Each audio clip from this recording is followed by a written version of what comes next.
আসসালামু আলাইকুম, শুভ সকাল। কেমন আছেন সবাই? টেস্ট অ্যান্ড টেলস উইথ সালমার একটি নতুন পর্বে আপনাদের সবাইকে অনেক অনেক আমন্ত্রণ জানাই। আশা করছি সবাই অনেক বেশি ভালো আছেন। আলহামদুলিল্লাহ, আল্লাহর রহমত আপনাদের সবার দোয়ায় আমি, আমার পরিবার, আমার ইউনি, আমরা সবাই অনেক ভালো আছি। অ্যাসিস্ট্যান্টকে নিয়ে চলে এসেছি কাজ করব বলে। অ্যাসিস্ট্যান্ট কাজের চেয়েছে লাফালাফি ঝাপাঝাপিটাই একটু বেশি করছে। একটু ইম্প্যাশেন্ট টাইপের অ্যাসিস্ট্যান্ট, তার ধৈর্য শক্তি একেবারেই কম। তো আমার খালার কথা বাদই দিই, তিনি এখনও আসেননি। 3 দিনের ছুটি নিয়ে 6 দিন কাটিয়ে দিয়েছেন। কবে আসবেন আমি সেটাও জানি না। সময়ের সাথে তাল রেখে আমি চেষ্টা করছি এই ছোট দিনে যাতে চট করে কাজগুলো শেষ করা যায়।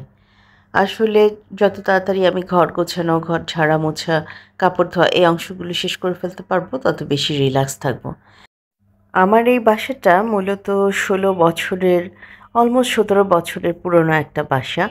এই বাসাটা যখন তারা তৈরি করেছে, বাইরে কোনো বেসিনের অপশন রাখেনি, কিংবা ওয়াশিং মেশিনের কোনো অপশন তারা রাখেনি।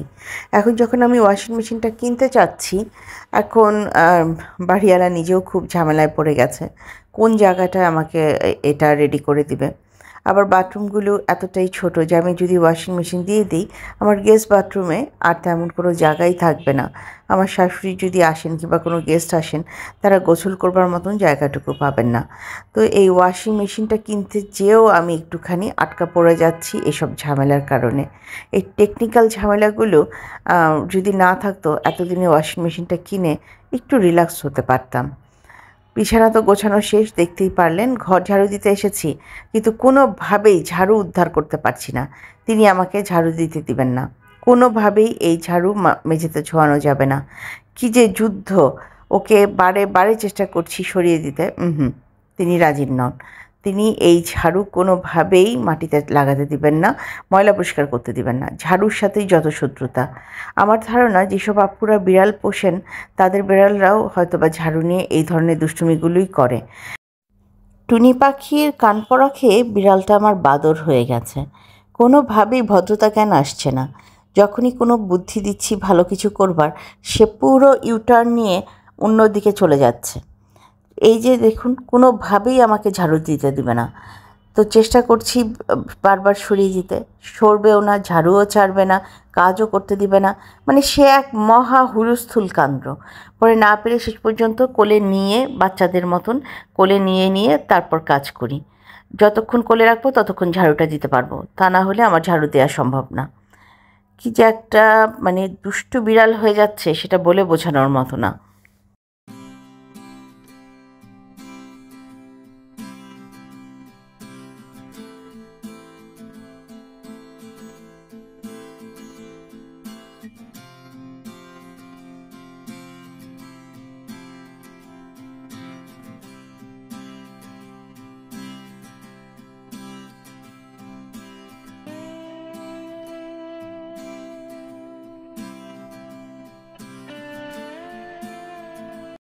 তো ইউনিকে এক রুমে আটকে রেখে আমি আস্তে আস্তে পুরো বাড়িটা ঝাড়ু দিয়ে ফেলছি। ডাইনিং স্পেসটা ঝাড়ু দিতে এসেছি। ওই যে রুমের দরজা আটকানো দেখছেন, মেয়েদের রুমের, ওখানে ওকে আটকে রেখে এসেছি। সে দরজার ওই পাশ থেকে সমানে ম্যাও ম্যাও করে যাচ্ছে, আমি এখানে ইগনোর ভঙ্গিতে কাজ করে যাচ্ছি। এখন আসলে অতটা সময় হাতে নেই যে তাকে নিয়ে আমি কাজ করব। সেই জন্য ওকে ওই রুমে আটকে দিয়েছি। আর আজকাল সে আরেকটা ডিস্টার্ব করছে। আমি জানি না আপনাদের বিড়ালদের কী হয়। গত 2 দিন থেকে আমি দেখছি সে একদমই খাচ্ছে না। তার মাছের প্রতি অভক্তি দেখে আমি নিজেও অবাক হয়ে যাচ্ছি। একমাত্র মুরগিটা দিলেই সে একটু একটু খাচ্ছে, মাছ একদমই পছন্দ করছে না। তাড়াতাড়ি ঘরটা ঝাড়ু দিয়ে ফার্নিচার মুছে ঘর গুছিয়ে চলে এসেছি কিচেনে। একটু বেশি করে গরুর মাংসটা রান্না করে রাখবো, অন্তত যেন 2 দিন চলে যায়। এখানে 1.5 কেজি পরিমাণ গরুর মাংস কিনেছিলাম, কিন্তু বিশ্বাস করুন তার মধ্যে 1/2 কেজি শুধুমাত্র তেল চর্বি দিয়ে দিয়েছে। এত বিরক্ত লেগেছে। মিনা বাজারের মতন একটা সুপার শপ যদি এসব কাজ করে, অন্যদের কথা কি বলবো। যেখানে স্বপ্ন 160 টাকার গরুর মাংস আলু দিয়ে একটা প্যাকেজ করে এত জনপ্রিয় হয়ে যাচ্ছে, সেখানে মিনা বাজার 700 750 টাকা কেজি দরে গরুর মাংস বিক্রি করছে, তাও আবার 1/2 কিলো করে তেল চর্বি দিয়ে রাখছে, এবং এমন তেল চর্বি যেটা আমার খালাও নিতে রাজি হননি। তিনি বলেছেন যে না আপা, এগুলো খাওয়ার যোগ্য না।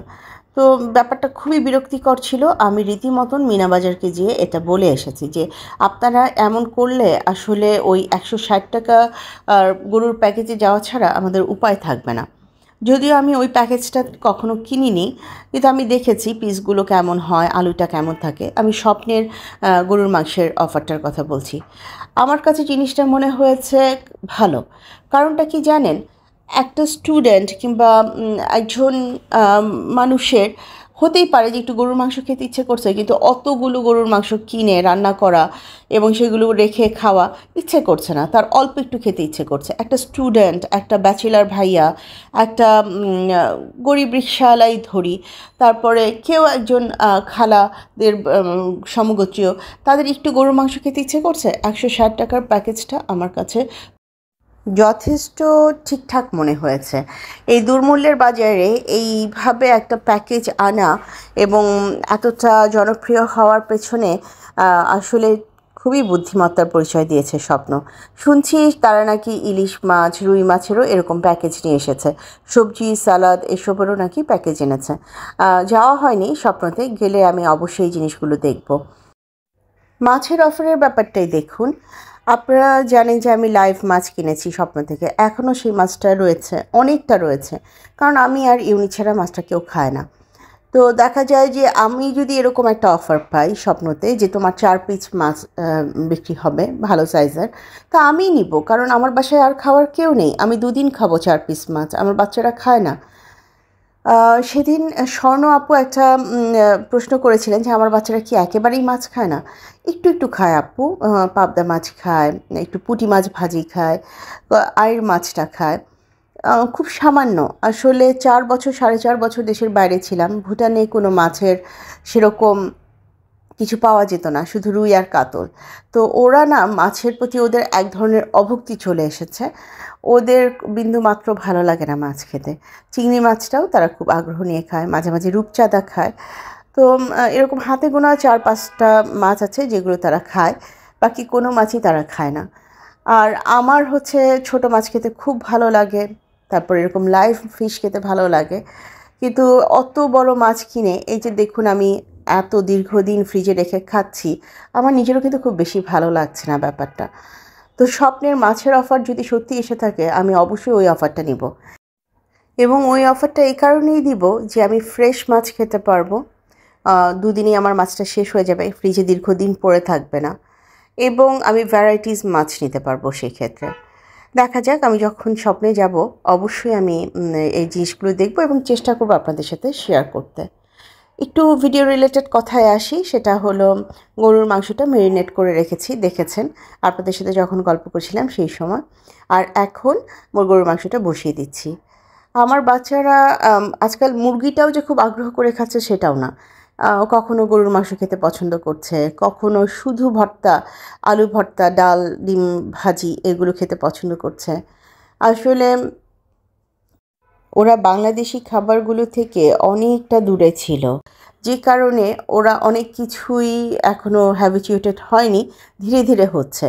বড় মেয়েটা যেমন চিতই পিঠা, ভাপা পিঠা খেতে পছন্দ করছে, ছোটো মেয়েটা কিন্তু কিছু খাচ্ছে না। আবার হঠাৎ করে সেদিন ছোটো মেয়েটা বললো যে ও শুধু চিতই পিঠা খাবে নিউটেলা দিয়ে। তো আমার কথা হচ্ছে যেটা দিয়েই খাক, হ্যাবিচুয়েটেড হোক, বাংলাদেশি খাবারগুলোর সাথে অভ্যস্ত হোক, পরিচিত হোক, এটা খুব বেশি জরুরি। দেখা যাক কতদূর কী করতে পারি। তো এদিকে গল্প করতে করতে আমি গরুর মাংসটা বসিয়ে দিয়েছি। এখন ডিম আছে, গরুর মাংসটাকে আমি সিদ্ধ হতে দিয়ে চলে যাব কাপড়গুলো ধুয়ে নিতে। আর আমার 2-2:30টার পর থেকে বাসায় একেবারেই থাকা হয় না। 2 মেয়েকে নিয়ে বিভিন্ন কোচিংয়ে ঘুরে বেড়ানো হয়। এক মেয়েকে বের করলাম, তো আরেক মেয়েকে কোচিংয়ে দিলাম, আবার আরেক মেয়েকে বাসায় ড্রপ করলাম, তো ছোটো মেয়েকে নিয়ে আবার আরেক কোচিংয়ে গেলাম। মানে এইভাবেই চলতে থাকে রাত 8টা-9টা পর্যন্ত। যে কারণে আমার যতই কাজ থাকুক না কেন 1:30-2টোর মধ্যে শেষ করতেই হবে। 2:30 থেকে আমার কাজকর্ম শুরু হয়ে যায় বাইরে যাওয়ার। তো এখানে গরুর মাংসটা একদম অল্প আঁচে বসিয়ে দিয়ে আমি এখন চলে যাব অন্য কাজগুলো করতে। একটু ধীরে ধীরেই মাংসটা রান্না হোক। আজকে একটা আইটেমই রান্না হবে, তবে মাঝে মাঝে এসে আমি চেক করব ঠিক মতন জাল হচ্ছে কি না, ঠিক মতন কষানো হচ্ছে কি না, নিচে ধরে যাচ্ছে কি না। আর অন্য চুলায় আমি একটু গরম পানি বসিয়ে দিয়েছি, কারণ এই মাংস যখন একটা কষানো হয়ে যাবে তখন আমি আবারও এখানে খানিকটা গরম পানি দিয়ে দেবো। তো এই যে প্রথম কষানোর পরের অবস্থা, পুরোপুরি এখনও কষানো শেষ হয়নি। একবার নাড়াচাড়া করতে দিয়ে কাজে চলে যাচ্ছি আবারও।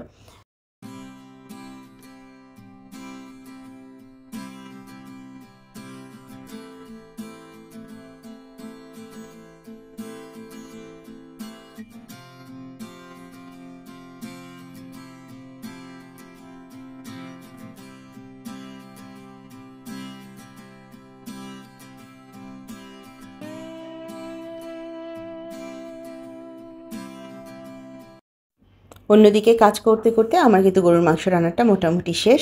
একটু টালা জিরা উপর দিয়ে দিয়ে দিব, যাতে একটা সুন্দর স্মেল আসে। আর একদম এরপরে কোনো সুযোগই পাইনি আমি ক্যামেরাটা ওপেন করবার, তবে এটা একদমই মাগরিবের পরের একটা অংশ। একটা মেয়েকে নিয়ে আসলাম কোচিং থেকে, আরেকটা মেয়েকে দিয়ে আসলাম। তো ফিরবার পথে দেখলাম সুন্দর চিতই পিঠা বিক্রি হচ্ছে। প্রায় 4.5 বছর পর এরকম চিতই পিঠা দেখে সত্যি খুব ভালো লাগছিল। তো যিনি বিক্রি করছিলেন তিনি বলল যে, আপা সরিষা ভর্তা এবং শুটকি মাছ ভর্তা, আরও ধনিয়া পাতা ভর্তা কী জানি ছিল, বললো যে কোনটা কোনটা দেবো। তা আমি একটুখানি সরিষা ভর্তা আর একটু শুটকি মাছ ভর্তা এনেছি। গরম গরম চিতই পিঠা খেতে খুব ভালো লেগেছে। আমার বড় মেয়ে খেয়েছে সরিষা ভর্তা দিয়ে, আমি খেয়েছি শুটকি ভর্তা দিয়ে, আর ছোটো মেয়ে নিউটেলা দিয়ে। কিন্তু যে পরিমাণে গ্যাস্ট্রিক বেড়েছিল সে কথা বাদই থাক। সোজা চলে গেলাম ভুটানে, থিম্ফুর ক্লক টাওয়ার এটা। এই ক্লক টাওয়ারের বিভিন্ন ভিডিও আপনারা আমার পুরনো ভিডিওগুলোতে দেখতে চাইলে পাবেন। আমার সাহেব এই কনসার্টটাতে গিয়েছিল। এটা একটা ওপেন স্পেসে কনসার্ট হচ্ছে। থিম্ফু নভেম্বর এবং ডিসেম্বর এই দুটো মাস থিম্ফুতে যেন একটা কনসার্টের মৌসুম চলতে থাকে। গান, গল্প, শীত, বারবিকিউ, মোমোজ সব কিছু মিলে থিম্ফুর বিকেলগুলো হয় অসাধারণ। তো আমার হাজব্যান্ড সেদিন এই ক্লক টাওয়ারের পাশে যখন কনসার্টে গান শুনছিল, আমার জন্য কিছুটা ক্লিপ পাঠিয়ে দিয়েছে। কপিরাইট আসবে সেই ভয়ে ক্লিপটা অ্যাড করতে পারলাম না। এখানে খুব সুন্দর একটা ইংলিশ গান হচ্ছিল ব্যাকস্ট্রিট বয়েজের। আর এই রাস্তা, এই জায়গাগুলোতে যে আমার কত স্মৃতি, কত কিছু জড়িয়ে আছে, সে কথা আমি কীভাবে আসলে আপনাদেরকে বলবো আমি জানি না। অনেক লম্বা সময় গল্প করছি, আজ এই পর্যায় থেকেই আপনাদের কাছ থেকে বিদায় চাইছি। আমার নতুন বন্ধু, পুরনো বন্ধু যে যেখান থেকে আমাকে দেখছেন, ভিডিওর কোনো একটি অংশ যদি আপনাদের ভালো লেগে যায়, কাইন্ডলি লাইক, কমেন্ট, শেয়ার এবং সাবস্ক্রাইব করে আমাকে এগিয়ে যেতে সাহায্য করবেন। যারা প্রথমবারের মতো ভিডিওটি দেখছেন, ভিডিওটি ভালো লেগে গেলে আমার বন্ধু হয়ে আমার পাশে থেকে যেতে পারেন। আমার অনেক ভালো লাগার একটা শহর হচ্ছে থিম্ফু, অনেক ভালোবাসার একটা দেশ হচ্ছে ভুটান। আজ তাহলে ভুটান থেকে আপনাদের কাছ থেকে বিদায় নিচ্ছি। ঘরের বৃদ্ধ এবং শিশু থাকলে তাদের খেয়াল রাখবেন, যেহেতু সিজন চেঞ্জ হচ্ছে। আপনাদের সবার সাথে দেখা হবে আরও একটি নতুন পর্বে। সে পর্যন্ত আল্লাহ হাফেজ এবং আসসালামু আলাইকুম।